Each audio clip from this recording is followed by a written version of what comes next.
I once believed that the more I owned, the more control I had over my life. But there were strange days when I stood in a room full of everything and still felt like something was missing, something I could not name. A man in Japan once walked into his apartment with 10,000 possessions, and 3 days later he walked out with only 37.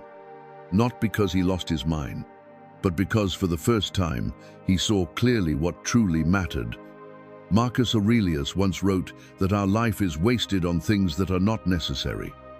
And maybe we are not tired because of life itself, but because we are carrying too much. And if that is true, how many things in your life are truly serving you? And how many are quietly taking control of you? Tishi had what most people would call a good life, a stable career, a respectable income, a well-furnished apartment in Tokyo, and everything that was supposed to signal that he was doing well.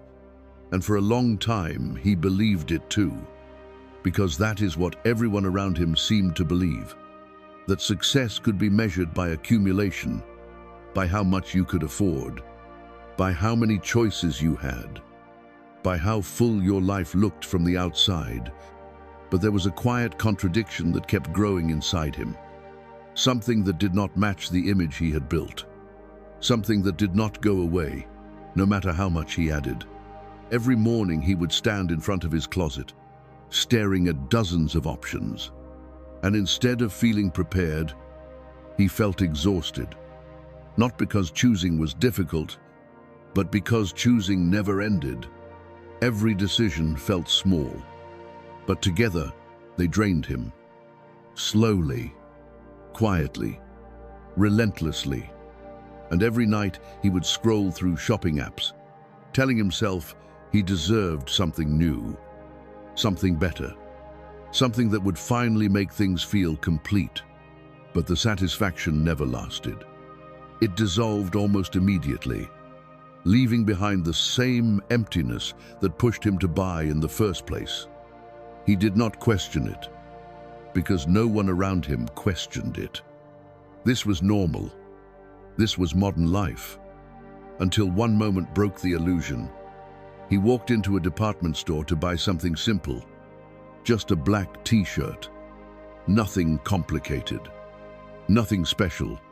But when he stood in front of the display, he was faced with over 100 nearly identical options, and something inside him stopped working.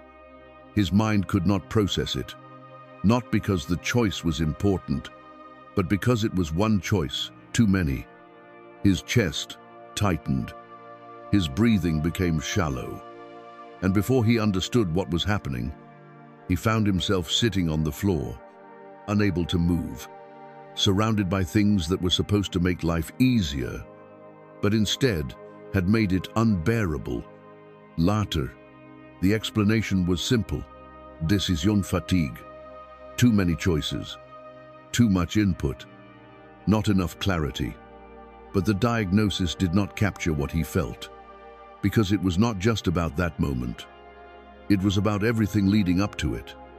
All the small decisions, all the unnecessary complexity, all the silent pressure of maintaining a life built on excess. That night, he returned home, not with a new purchase, but with a question he could no longer ignore. And for the first time in years, he looked around his apartment, not with pride, but with doubt. Every surface was filled, every drawer was packed, every corner held something he once believed he needed. And yet none of it made him feel at ease. If anything, it made the space feel smaller, heavier, almost suffocating. It was as if the more he added, the less room he had to exist. And in that moment, something shifted, not dramatically, not in a way that would be visible to anyone else, but internally, quietly. He began to see the connection, that his external environment was not separate from his internal state, that the chaos around him was not random. It was a reflection, a physical manifestation of a mind that had been overloaded for years. And then he remembered the box. the one he had avoided opening since his mother passed away. 3 years, sitting untouched. Not because he forgot, but because he was afraid of what it might bring back. But now, standing in the middle of everything he owned, he felt something different. Not fear, but necessity. He opened it slowly, as if time itself had slowed down. And inside there was no object of value, no inheritance, no solution. Just a single piece of paper with a sentence written in her handwriting. Simple, direct, impossible to misunderstand. Simplify your life before life simplifies you. And for a long time he just stood there, holding those words, because he understood something he had missed before. That his life had not become complicated by accident. It had become complicated because he kept adding without questioning, because he kept filling every empty space, because he believed that more would eventually become enough. And now, for the first time, he saw the possibility that it never would, that no amount of accumulation could solve a problem that was never about lack. And that realization did not feel comfortable. It felt unsettling, because it meant that everything he had been doing might have been pointing in the wrong direction. And yet, beneath that discomfort, there was something else, something quieter, something closer to relief. The sense that maybe, just maybe, the way forward was not to add more, but to begin letting go. The next morning, Tishi did not start by throwing anything away. He did something far more uncomfortable. He started looking, really looking, not at his life as he wanted it to be, but at what was actually there. And for the first time, he stopped seeing his possessions as neutral objects. He began to see them as weight, as demands, as silent obligations that followed him from room to room. A shirt was no longer just a shirt. It was a decision waiting to be made. A book was no longer just knowledge. It was a reminder of something unfinished, something he told himself he should become, something he had not lived up to yet. And the more he observed, the more unsettling it became, because nothing around him was passive. Everything required a small piece of his attention, his energy, his clarity. And individually, each piece seemed harmless, but together they formed something heavy, something constant, something he had been carrying without ever noticing. He sat in the middle of his apartment and closed his eyes, and instead of adding anything, he imagined removing everything, not physically, but mentally, stripping the space down to nothing. No furniture, no shelves, no objects, just empty space. And then he asked himself a question that felt simple but was not easy to answer. If I had nothing, what would I bring back?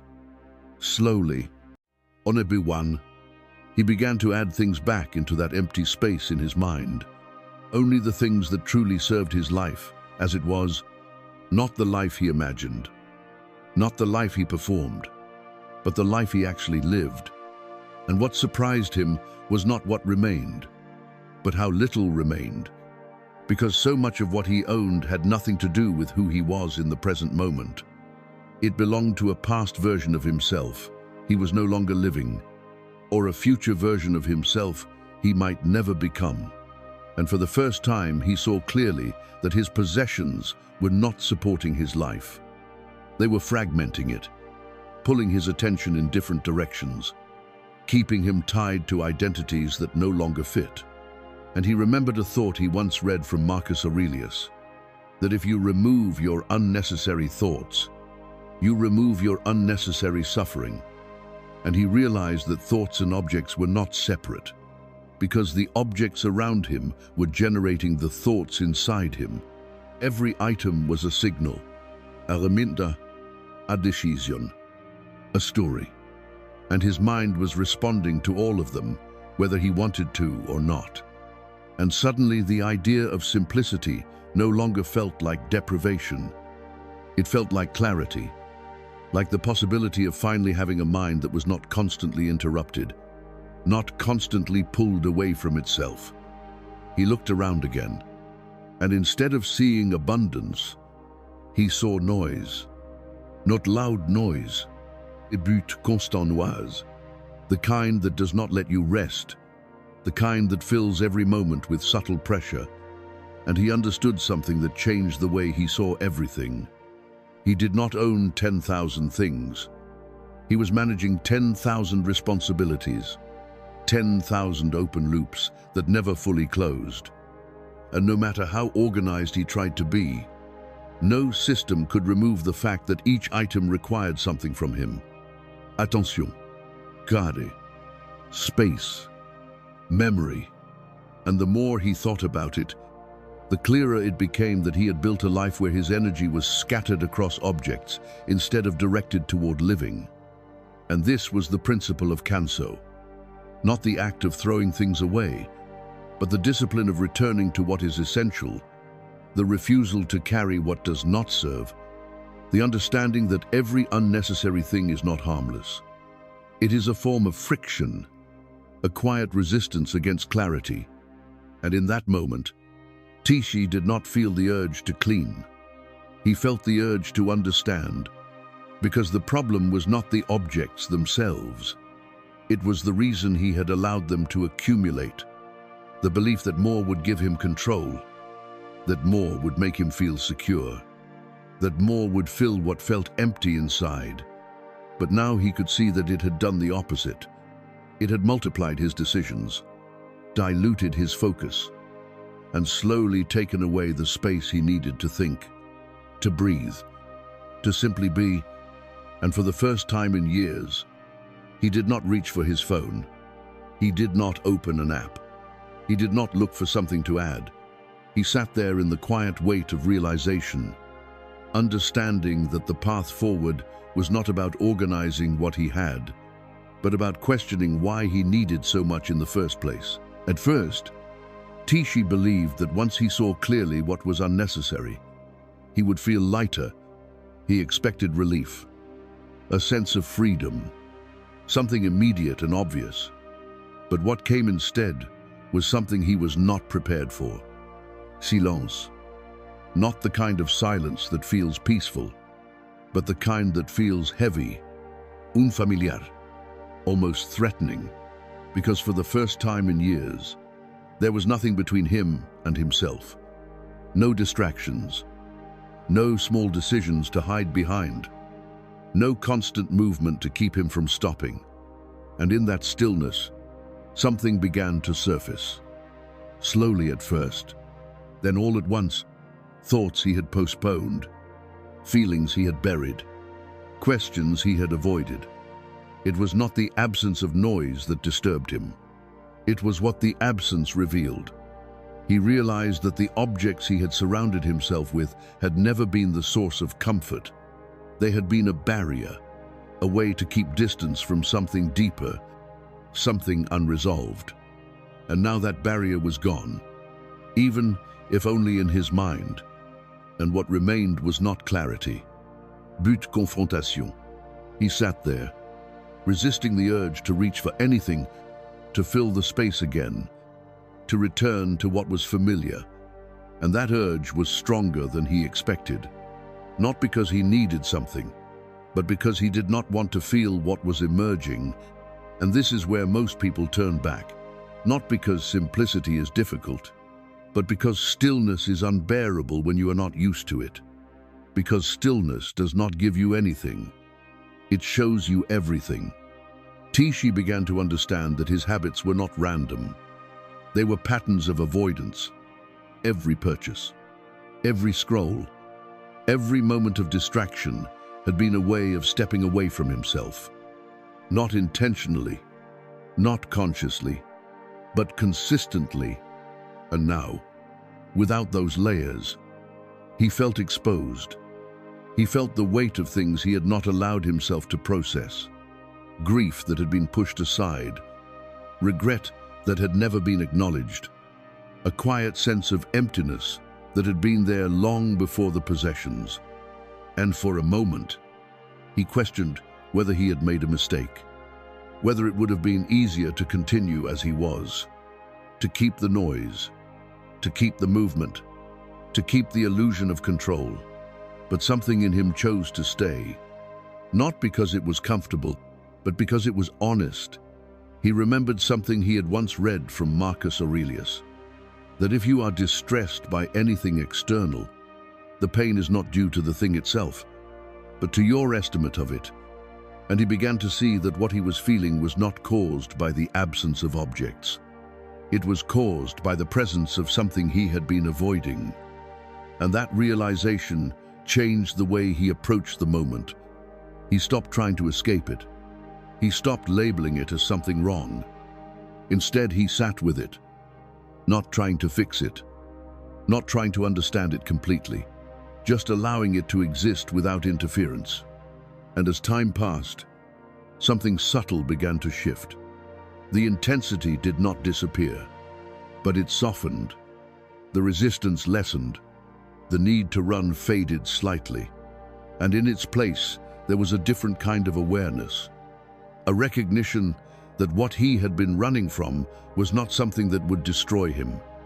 It was something that needed to be seen. And this was the principle of Seijaku, not silence as an absence, but stillness as a presence, the discipline of not reacting, to the willingness to remain with what is uncomfortable without immediately trying to change it. And Tishi realized that without this step, simplicity would remain superficial, because removing objects without facing what they were hiding would only create a new form of avoidance, a cleaner version of the same pattern. And so he stayed, hour after hour, not in pursuit of peace, but in acceptance of what was there. And slowly, almost imperceptibly, the chaos inside him began to organize itself, not because he controlled it, but because he finally stopped interfering with it. And in that quiet shift, he understood something that had been hidden for years, that the things he had been trying to escape were not the problem. The constant effort to escape them was, after sitting with that stillness long enough, Tishi began to notice something he had never paid attention to before: the role of space. Not the objects within it, but the absence between them. Because for most of his life, he had treated emptiness as something to avoid, something to fill as quickly as possible. A blank wall needed decoration. A quiet moment needed sound. An open hour needed a task. And without realizing it, he had trained himself to fear anything that was not occupied. But now, in the quiet aftermath of his own stillness, he began to see that the problem was not that his life lacked something, it was that it had no room left for anything meaningful to exist. Every surface in his apartment had been covered, every shelf filled, every corner assigned a function, and what he once called efficiency now revealed itself as suffocation, because nothing could move, nothing could breathe, and more importantly, he could not breathe within it. He thought about how he had structured his time in the same way, his calendar packed from morning to night, every hour accounted for, every gap treated as wasted time. And yet, despite all that structure, he never felt truly productive, only tired, as if he was constantly moving without ever arriving anywhere. And in that realization, something simple but unsettling became clear: that emptiness was not the enemy. It was the condition that allowed everything else to function. Without empty space, a room becomes unusable. Without pauses, music becomes noise. Without silence, thought becomes impossible. And yet he had spent years eliminating every form of emptiness from his life, believing that fullness meant progress, that more activity meant more value, that constant stimulation meant he was engaged with life. But now he could see that it had done the opposite. It had disconnected him from it. Because when there is no space, there is no awareness, only reaction. And this was the principle of Ma, Not emptiness as lack, but emptiness as presence, as a deliberate creation of space where life can actually unfold. And for the first time, Tishi did not try to add anything. He did the opposite. He chose one small area of his life and removed everything from it. Not permanently, not dramatically, just enough to experience what remained when nothing was there. He cleared a table, left it empty, and sat in front of it. At first it felt uncomfortable, unnecessary even. His mind searched for something to place there, something to justify the space, but he resisted. And as minutes passed, the discomfort began to shift, not disappear, but change its form. What once felt like emptiness started to feel like openness, a kind of quiet expansion that he had not experienced in years. And in that simple act, he understood something that no amount of accumulation had ever given him, that space itself has value, not because of what you can put into it, but because of what it allows you to perceive. He began applying this not only to his environment, but to his time and his attention, leaving parts of his day unscheduled, walking without headphones, allowing conversations to have pauses instead of filling every silence. And slowly, something returned to him. Clarity, not forced, not constructed, but emerging naturally when there was finally room for it. And he remembered a reflection from Marcus Aurelius, that nowhere can a person find a more peaceful retreat than within their own mind. And he realized that his mind had not been unavailable. It had been overcrowded, filled to the point where there was no place left to retreat to. And now, by creating space externally, he was rediscovering that internal space as well. And this changed the way he understood control, because real control was not about managing more, it was about needing less, about allowing enough emptiness for what truly matters to appear without being forced. And for the first time, the absence he once feared began to feel like something he could trust. As the space around him became clearer, something more difficult began to take shape within him. A question that could no longer be avoided. If so much of what he owned was unnecessary, then who exactly had he been living for? Because when the noise fades and the distractions lose their grip, what remains is not just silence, but identity. And Tishi realized that for years he had not been living as himself. He had been performing a version of himself that made sense to the world around him. A version that looked successful, competent, impressive. A version built piece by piece through the things he chose to own. The clothes that signaled status, the books that suggested ambition, the devices that implied productivity. But now, sitting in a room that no longer overwhelmed him, he began to see that most of these choices had not come from clarity. They had come from expectation, from the quiet pressure to become someone recognizable, someone approved, someone aligned with what success was supposed to look like. And the realization was not immediate relief. It was discomfort, because it meant that much of what he had built was not false, but it was not fully true either. It was a compromise between who he was and who he believed he needed to be. And in that gap, he had slowly lost sight of what felt natural to him. Not what looked right, but what actually fit. He began asking himself questions he had never taken seriously before, not about goals or achievements, but about simplicity. What do I reach for when no one is watching? What feels calm without needing to be justified? What do I return to when I am not trying to become anything else? And the answers were almost surprisingly quiet. Not grand, not impressive, but honest. He found that he preferred simple tea over elaborate routines, that he felt more at ease in comfortable clothes than in anything that required attention. that he was drawn to writing and reflection rather than constant activity. And none of these things required the life he had built. None of them required the accumulation he had justified for so long. And this is where the principle of Shizen revealed itself, not as a rule, but as a return to what is natural, what exists without force, without performance, without the need to maintain an image. And Tishi saw clearly that much of his suffering had not come from having too little, but from maintaining too much that did not belong to him. Objects that represented a future he had not chosen, a past he had not released, and an identity that was never fully his.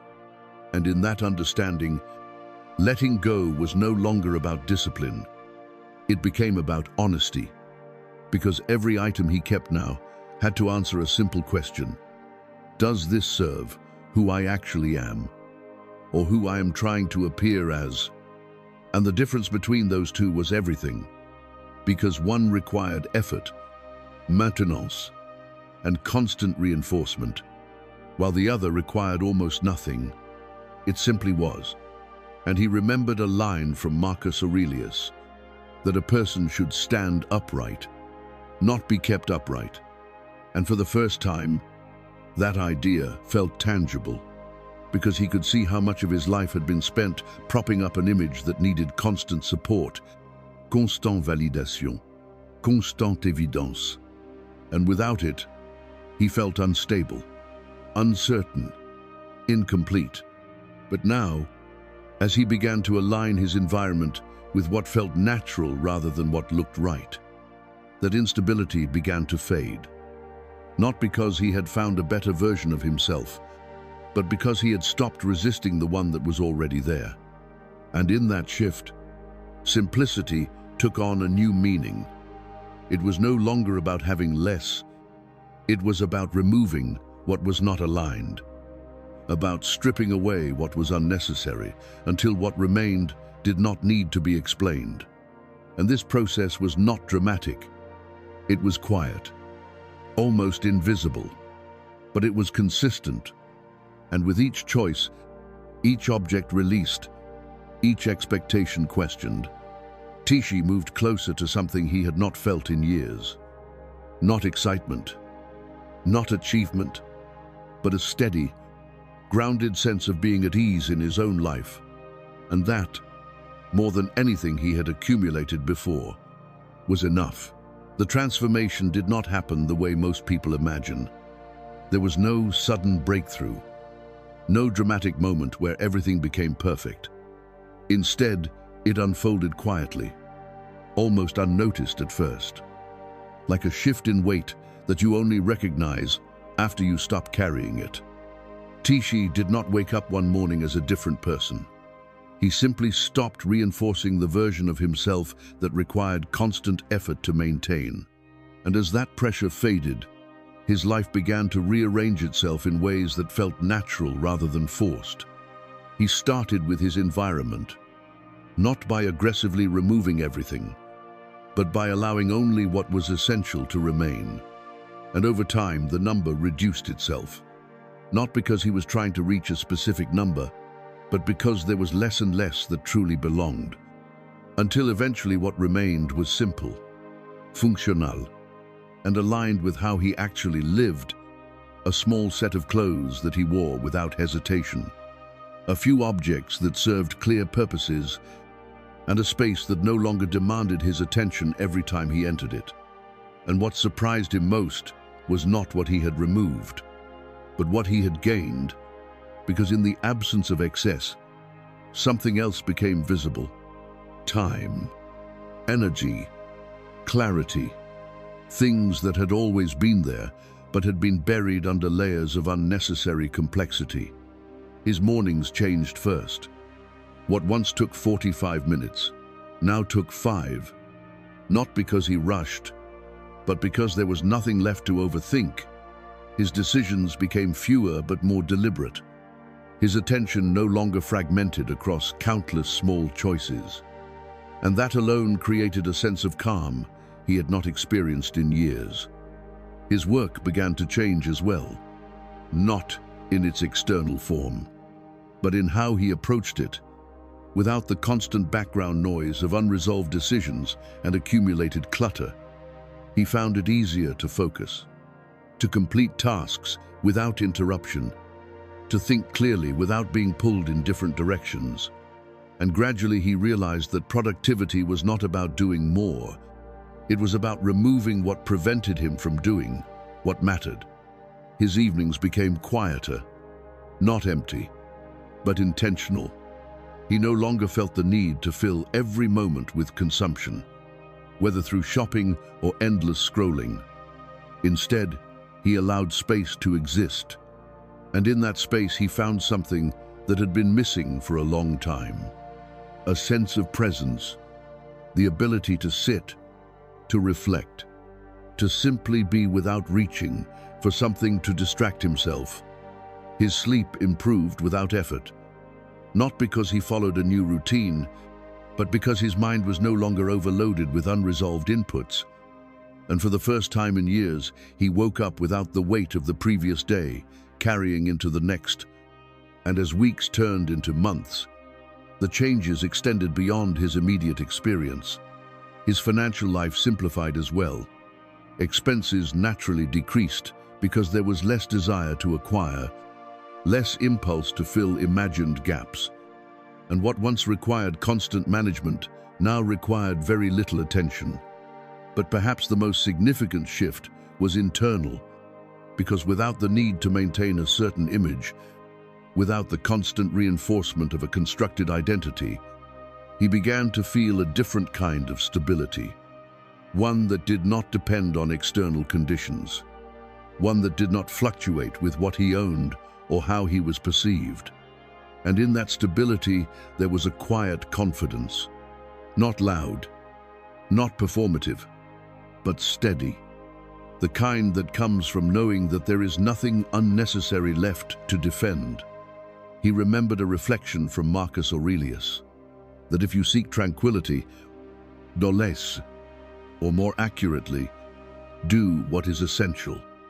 And this idea no longer felt like philosophy.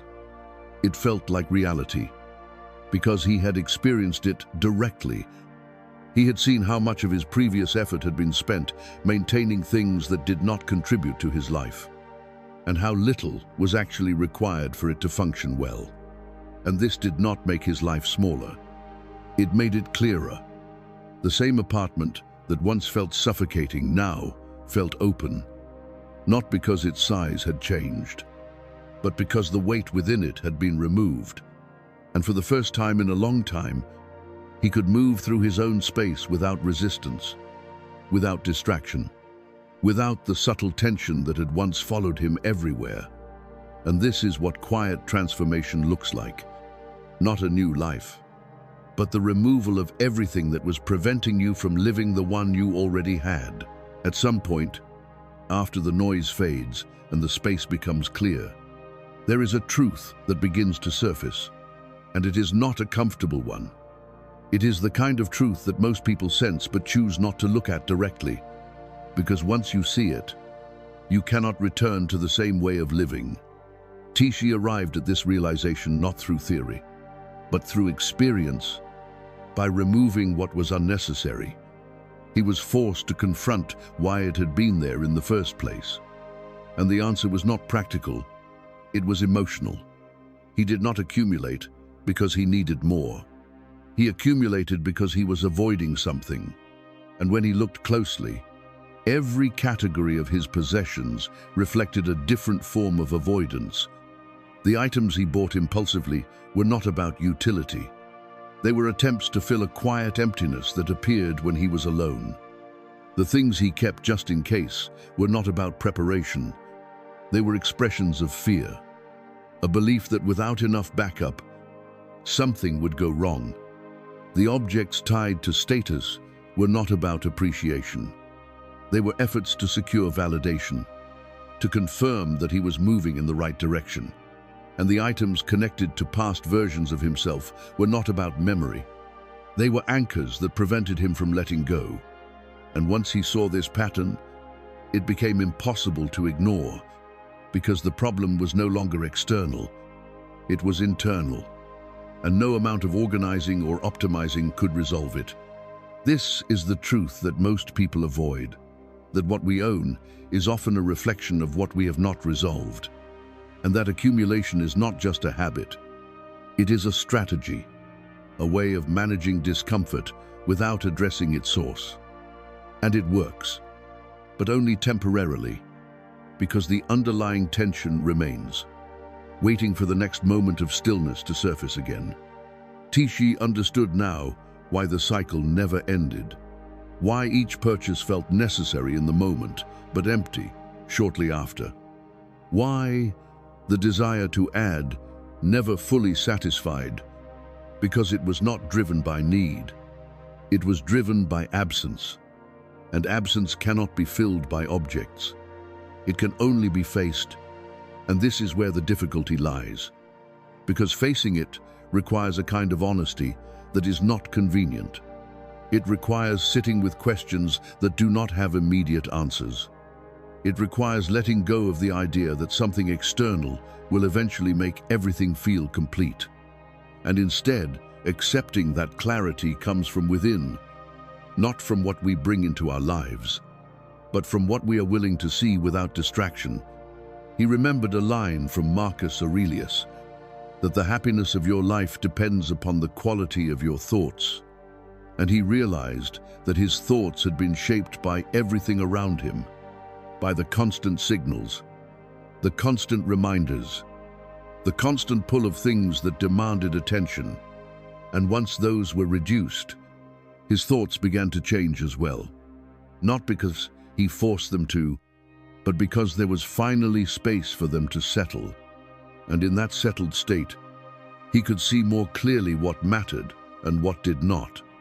And perhaps the most sobering realization was this, that eventually, everything we own will be left behind, whether we are ready or not, and that is not a distant concept.